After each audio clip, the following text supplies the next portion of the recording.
오늘은 이제 부활에 관한 이야기 두 번째 순서로 나누려고 합니다. 먼저 제가 구약 성경에서 몇 구절을 읽습니다.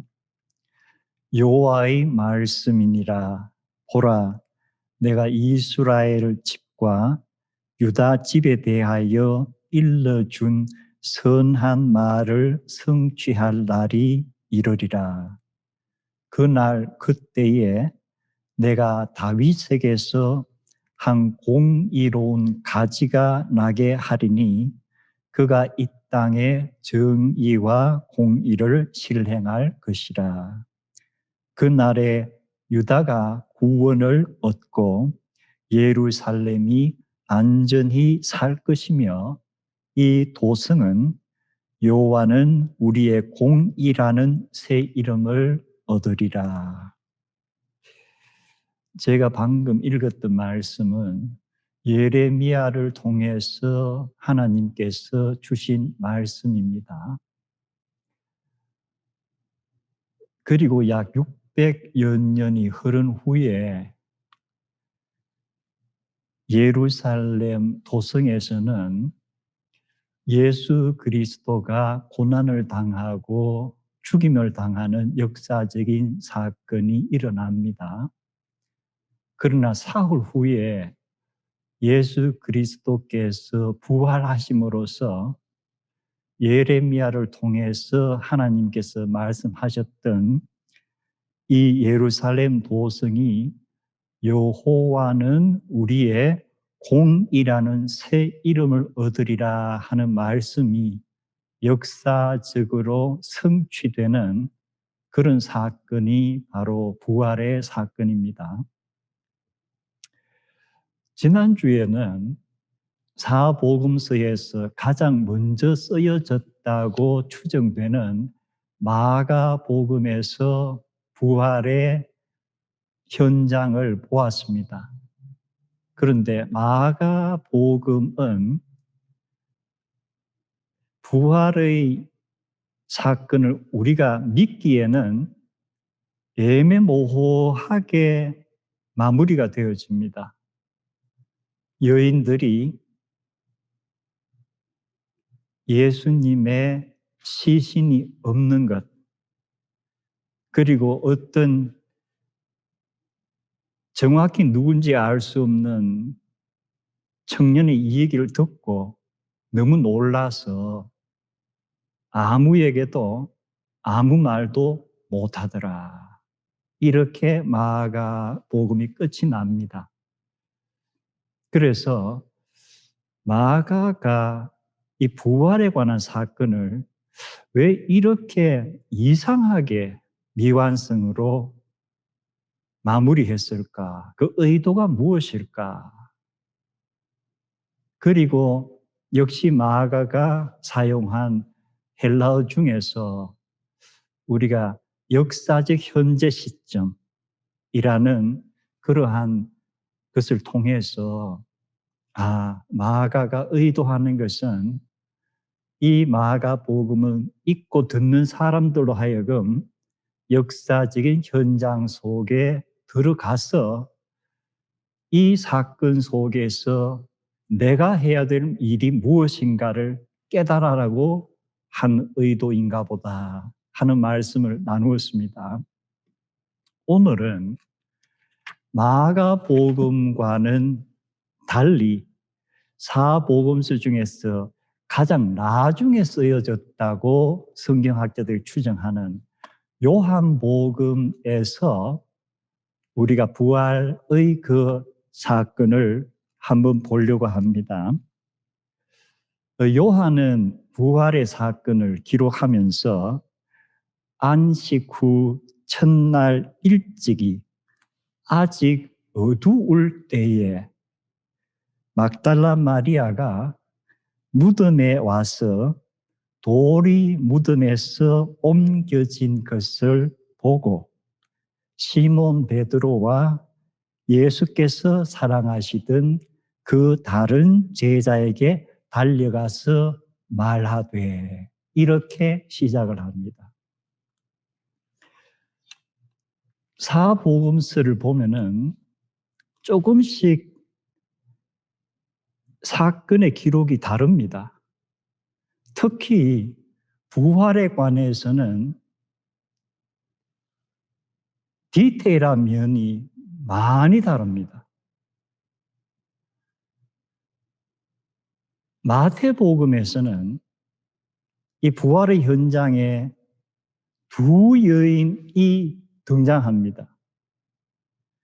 마가복음에서는 3명의 여인이 등장을 합니다. 누가복음에서는 3명의 여인 외에도 또 다른 함께 있는 여인들이 등장을 해서 수가 많습니다. 요한복음에는 방금 제가 읽었던 것처럼 막달라 마리아라는 한 여인이 등장을 합니다. 왜 이렇게 각각 다를까? 이에 대해서 성경학자들의 추정이 있습니다. 그러나 제가 오늘은 그 추정에 대해서는 설명을 생략을 하겠습니다. 단, 이 사복음서의 다른 부분들을 억지로 우리가 조화 있게 만들려고 애쓸 필요는 없을 것 같습니다. 각 복음서마다 성령님께서 복음서 기자를 통해서 어떤 메시지를 주시려고 이렇게 다른 부분들이 있는가? 저는 다 사복음서가 글자 하나 틀리지 않고 꼭 같지가 않고 이렇게 디테일한 면이 다르다는 것이 저에게는 대단히 은혜가 됩니다. 저는 정치, 역사, 또 이렇게 문헌들을 많이 보는 일을 하는 사람이었어서 그러한 훈련을 받으면서 역사적 기록이 하나도 틀림없이 동일하면 대체로 가짜일 경우가 많아요. 똑같은 사건이지만 사람들이 보는 시각과 관점이 다르고 전해지는 과정에서 똑같을 수가 없기 때문에 사복음서가 다르다는 것은 이것은 전해진 대로 기록을 했구나. 누군가가 손대서 이것을 억지로 갖게 만들려고 하지 않았는구나. 그런데 복음서를 우리가 좀 더 세심하게 보면은 요한복음에 막달라 마리아만 지금 등장을 하는 것 같지만 막달라 마리아 외에 다른 여성들이 있었다는 것을 짐작할 수가 있습니다. 왜냐하면은 막달라 마리아가 베드로와 예수님이 사랑하셨던 제자, 우리가 요한이라고 편리하게 설정을 하겠습니다. 에게 가서 뭐라고 했냐 하면은 사람들이 주님을 무덤에서 가져다가 어디에 두었는지 우리가 알지 못하겠나이다. 내가라고 하지 않고 우리가 알지 못하겠나이다 라고 복수를 썼습니다. 그렇다면은 요한은 이미 그 현장에 막달라 마리아만 아니고 다른 여인들도 있었다는 것을 인지하고 있는 거예요. 그것을 마리아의 입을 통해서 우리가 알지 못하나이다라고 밝히고 있는 거예요. 그렇다면은 왜 요한은 이걸 인지하면서 다른 여인은 등장시키지 않고 막달라 마리아만 현장에 있었던 것처럼 기술을 했던가? 분명히 이유가 있을 겁니다. 우리가 요한복음을 조금 더 깊이 보면은 부활에 관한 사건이 요한에는 몇 개가 등장을 하는데 요한의 부활의 사건을 기록하는데 한 가지 뚜렷한 특징이 여러 사람들 중에서 한 사람 한 사람 한 사람에게 포커스를 맞춘 거예요. 여기에서는 막달라 마리아에게 포커스가 맞춰집니다. 그 다음에 사건이 나올 때는 도마라는 한 제자에게 포커스가 맞추어집니다. 그리고 마지막에 좀 긴 사건에서는 베드로에게 포커스가 맞추어집니다. 그래서 요한복음의 이 기술에 어떤 특징이 있구나.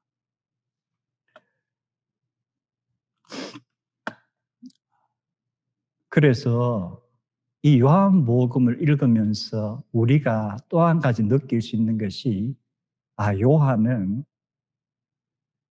우리가 예수님을 만난다는 것이 개인적으로, 인격적으로 만나는 것을 그것이 중요함을 강조하는구나. 우르르 모여서 만난다거나 나는 한 번의 반응도 없이 그냥 우르르 따라가는 것이 아니고 요한은 예수님과 우리의 관계는 아주 프라이빗하고 인디비주얼한 면이 있구나. 예수님과 나와의 관계가 어떤 공동체가 중요하지만 나와 예수님 간의 개인적인 인격적인 관계가 참으로 중요하구나. 이것을 강조하고 있구나.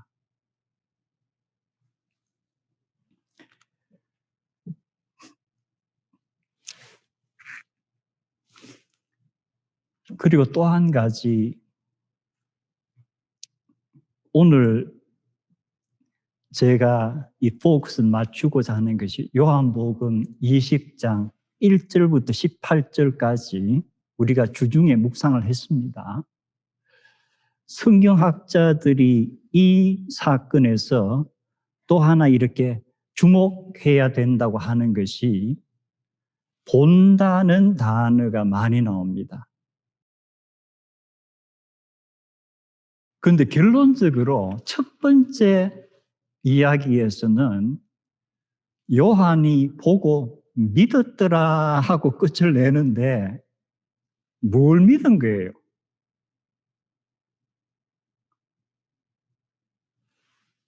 막달라 마리아가 예수님의 시신을 누가 옮겨갔는가 보다 하는 그 전가를 믿은 거예요.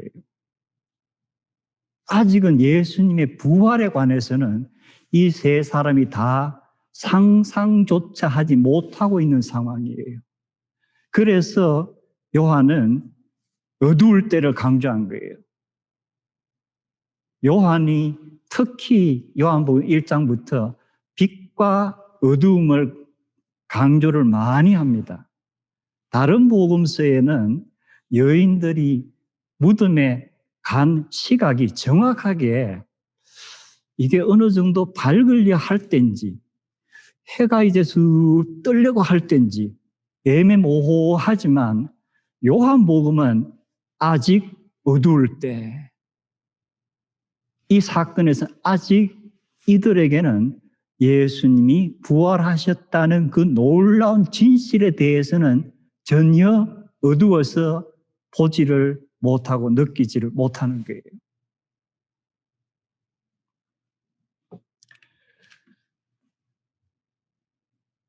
시신이 없어졌구나 하는 것만 알고 베드로와 요한은 집으로 돌아갔다고 했습니다.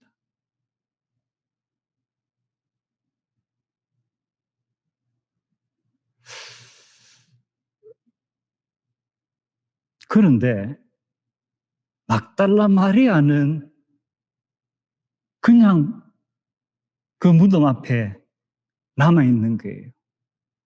이 두 남자 제자들과 막달라 마리아의 이 행동이 너무 달라요. 그리고 그 무덤 앞에서 슬피 통곡을 하는 거예요. 왜 마리아가 이렇게 통각을 할까? 여러 가지 추정을 할 수 있겠죠. 그런데 예수님께서 마지막 만찬을 하시고 제자들에게 여러 말씀을 하시는 중에 다음과 같은 말씀을 하신 것이 요한복음에 나옵니다. 예수님께서 말씀하시기를 내가 진실로 진실로 너희에게 이르노니 이제 너희는 울며 통곡하리라. 예수님께서 하신 이 말씀을 우리 눈앞에 그대로 보여지고 있는 사람은 막달라 마리아 한 사람으로 요한은 포커스를 맞추고 있습니다. 예수님이 계속 말씀하시기를 울며 통곡하는데 그것이 얼마나 고통스러운 통곡인가. 아이를 해산하는 여인의 고통과 같으리라. 이 세상에서 통증이 많다 그러는데 남성들은 베드로와 요한은 도저히 이해를 못하겠죠. 예수님이 이 말씀하실 때도 해산의 고통이 어떤 건지. 그런데 막달라 마리아는 여인으로서 다른 남자 제자들이 느끼지 못하는 그 예수님의 말씀에 세심한 것을 몸으로 느꼈던 것 같아요. 그리고 이 무덤 앞에서 막달라 마리아가 보여주는 예수님의 죽음에 대한 그 애간장이 타는 심정은 바로 예수님께서 말씀하신 그대로를 나타냅니다. 그런데 예수님께서 다른 어떤 고통의 본보기를 들지 않고 해산의 고통의 본보기를 든 것은 무엇 때문일까? 해산의 고통이 육신이 겪을 수 있는 가장 큰 고통이지만 동시에 해산이 이루어지고 나서 이 고통은 그 새로 태어난 생명을 보면서 잊혀지는 거예요. 내가 언제 그렇게 고통을 겪었던가를 마치 잊은 듯이 아이를 품에 안고 기쁨에 어쩔 줄 모르는 거예요. 그래서 예수님께서 꼭 같은 말씀을 하세요. 아기를 낳은 여인은 아기가 세상에 태어난 기쁨 때문에 모든 고통을 기억하지 아니하리라. 지금은 너희가 슬퍼하나 너희는 나를 다시 보게 될 것이라. 그리하면 너희 마음이 참으로 기쁠 것이요 너희의 그 기쁨을 어느 누구도 너희에게서 빼앗을 수 없으리라. 사흘 전 또는 나흘 전에 예수님께서 하셨던 이 말씀이 이 말씀을 들은 사람들이 12 제자만이 아니었을 것 같아요. 다른 사람들도 있었다면은 이 말씀이 가장 먼저 그대로 이루어진 사람은 바로 막달라 마리아예요.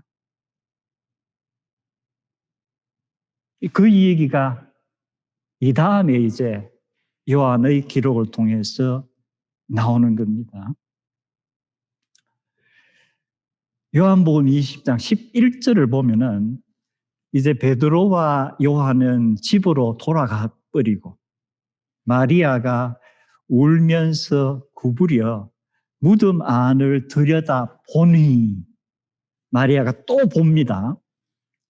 흰옷 입은 두 천사가 예수의 시체를 뉘었던 곳에 하나는 머리편에 하나는 발편에 앉았더라.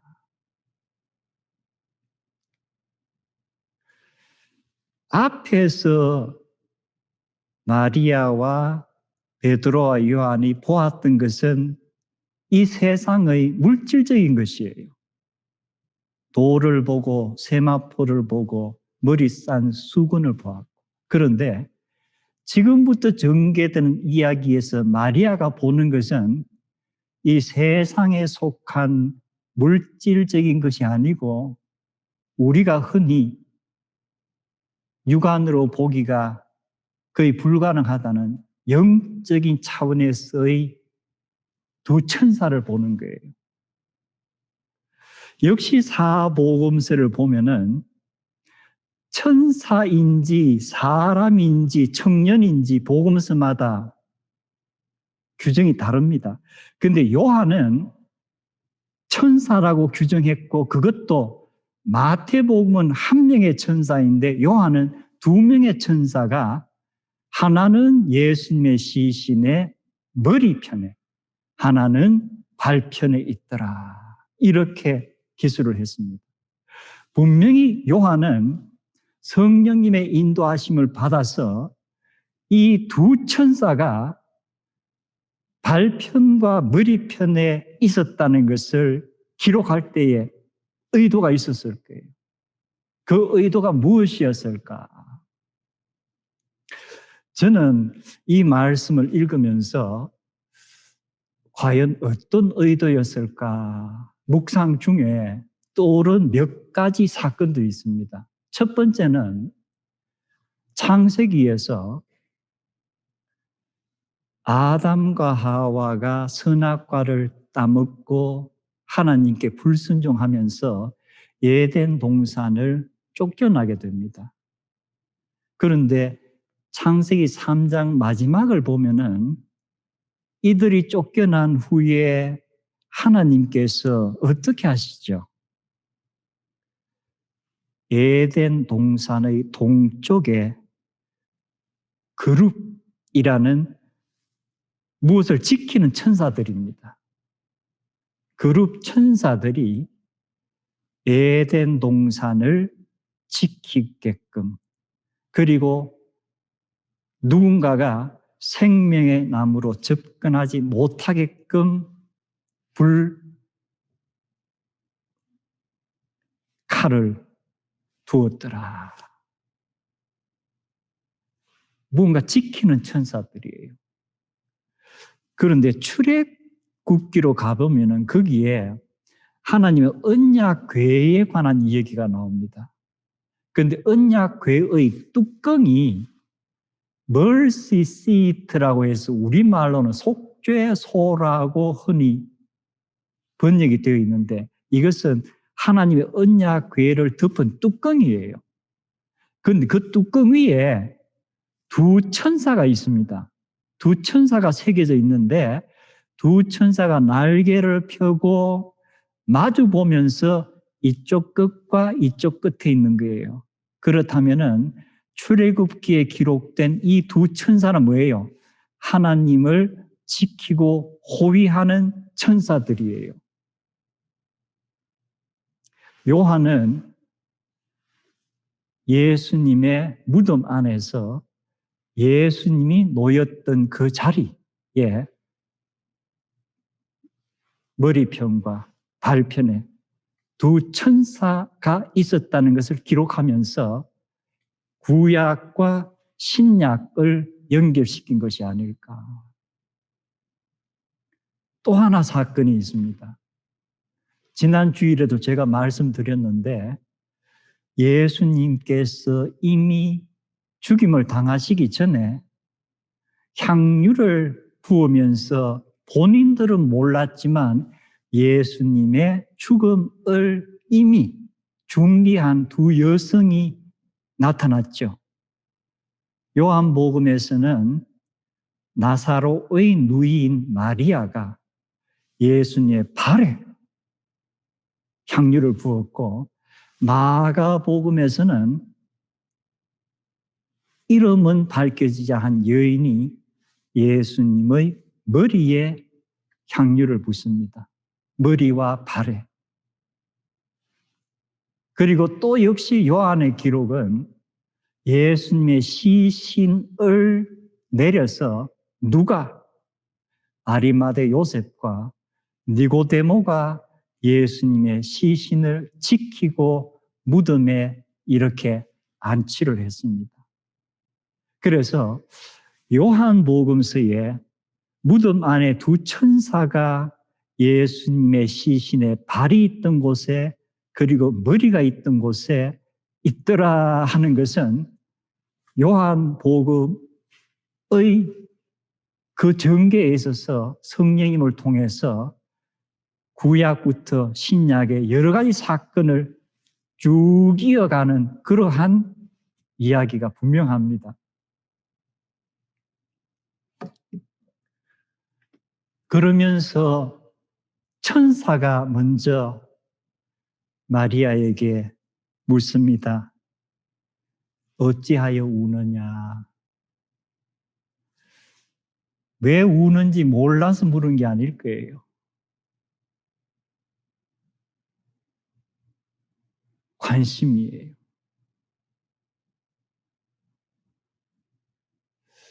이 베드로와 요한이 어떤 성격의 소유자인지 모르지만 이렇게 애타하는 마리아를 그냥 두고 집으로 간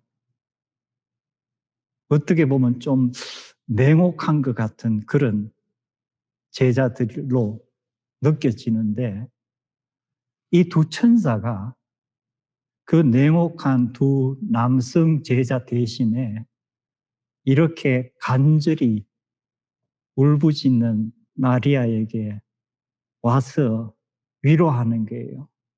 어찌하여 우느냐? 울지 마라. 내가 너의 마음을 안다.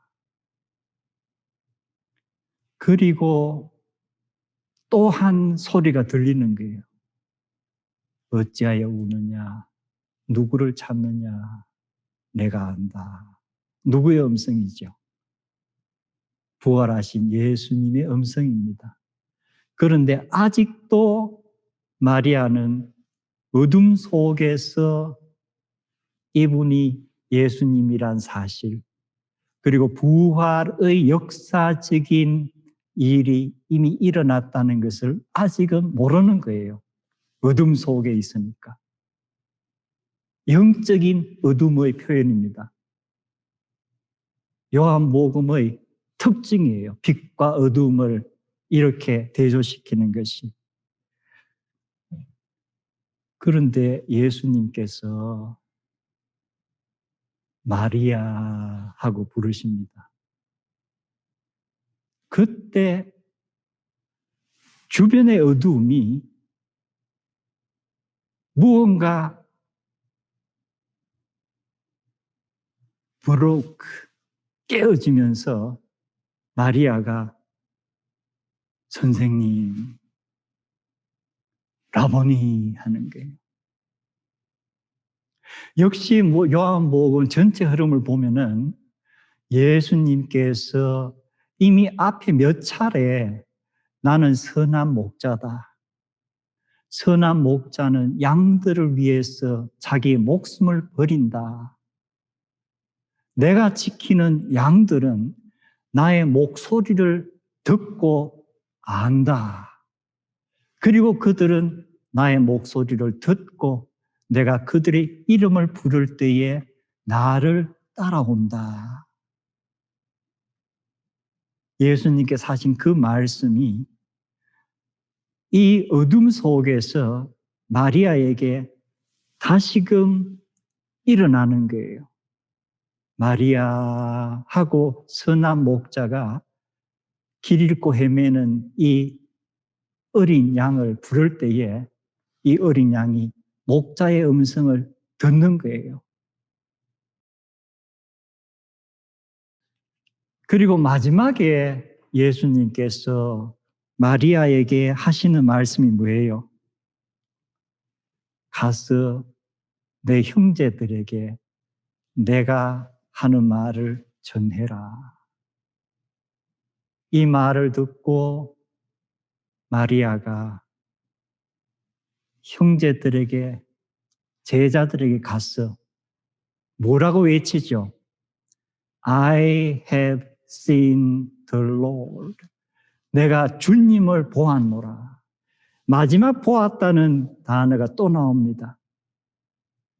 우리가 처음부터 시작해서 보았다는 단어를 계속 연결시키면은 돌이 옮겨진 것을 보았다. 세마포를 보았다. 머리 산 수건을 보았다.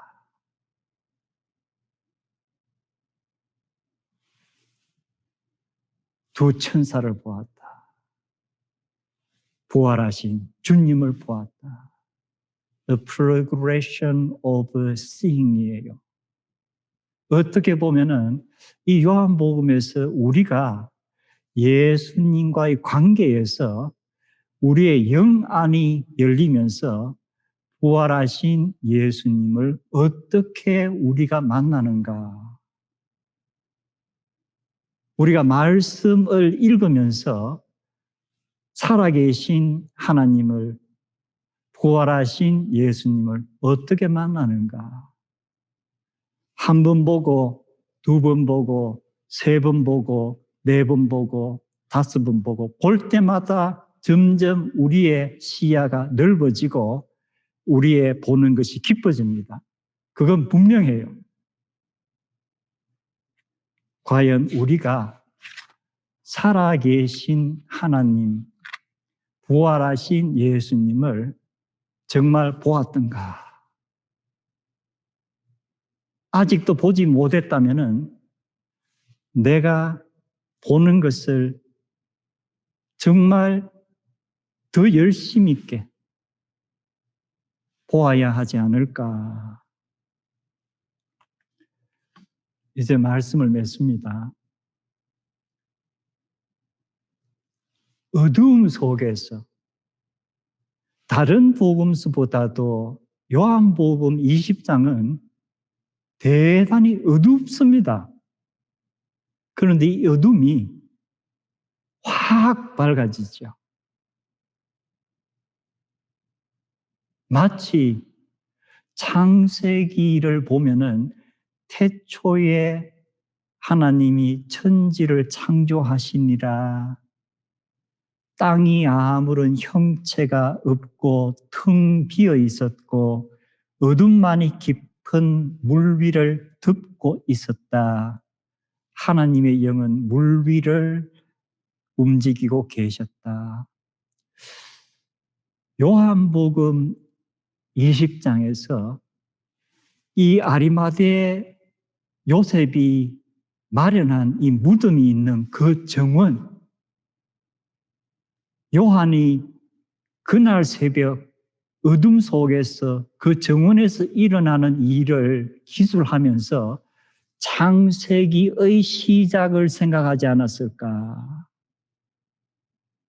모든 것이 혼란한 것 같고 마리아의 마음은 텅 빈 것 같고, 그러나 하나님의 영이 움직이고 계셨다.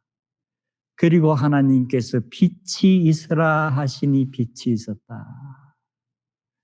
마리아 하고 부르는 바로 그 순간에 마리아에게 밝은 빛이 비치면서 바울 사도가 고린도 교회에 보낸 서신에서 기록했던 것처럼 빛이 있으라 하셨던 하나님의 말씀, 하나님의 능력이 예수 그리스도의 얼굴에 있는 하나님의 영광을 아는 빛을 우리의 가슴 속에 비추셨다. 마리아의 가슴 속에 하나님의 영광을 아는 예수 그리스도의 부활하심을 드디어 깨닫는 빛이 비추어지면서 마리아에게는 뭐예요? 이제 그리스도 안에서 새로운 피조물이라. 이전에 고통과 애타는 그 마음은 다 사라졌구나. 이제는 모든 것이 새롭도다. 오늘 저희들이 앞에서 찬양곡 3곡, 예수 그 이름, 그리고 찬송가에서 저 장미꽃 위에 있을, 다 오늘 요한복음의 말씀과 관련이 있는 것 같아서 제가 골랐습니다. 그리고 마지막에 Morning has broken 하는 그 곡, 그 곡은 앞에 제가 고른 그 버전에서는 한 17초, 18초 정도 이렇게 전주 비슷한 게 나오는데 그 가락이 좀 묘해요. 우리가 아일랜드 계통, 스코틀랜드 계통의 민요 음악의 풍이 좀 특이한 면이 있습니다. 바로 Morning has broken 하는 이 곡은 그 멜로디가 스코티시, 골릭, 아이리시 계통의 민요의 그 가락이에요. 그 동산을 어둠 속에 헤매이다가 예수님을 만나고 밝은 아침이 열리면서 제자들을 향해 달려가던 막달라 마리아의 심정을 노래한 것 같다는 감을 제가 받았습니다. 그래서 한 번 더 이 곡 처음부터 끝까지 오늘 나눈 말씀 생각하면서 조용히 한번 우리의 귀를 기울여 듣는 시간을 가지려고 합니다.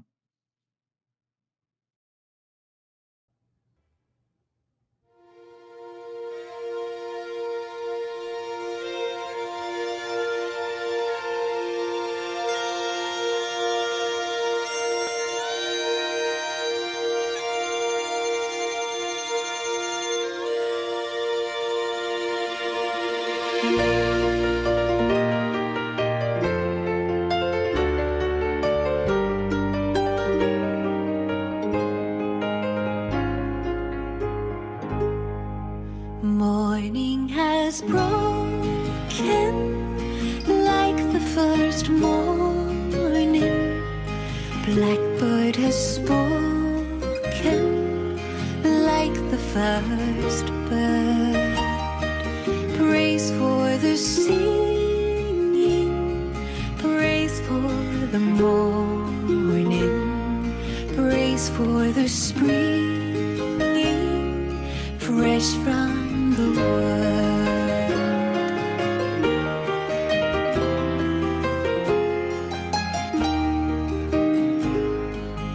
Sweet the rain's new fall, sunlit from heaven, like the first dew fall on the first grass.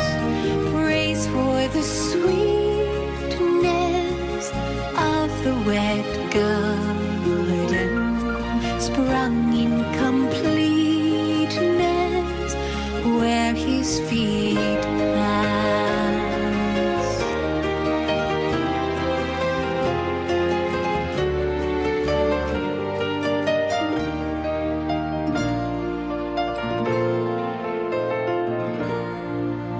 Mine is the sunlight, mine is the morning, born of the one light, Eden's soft play.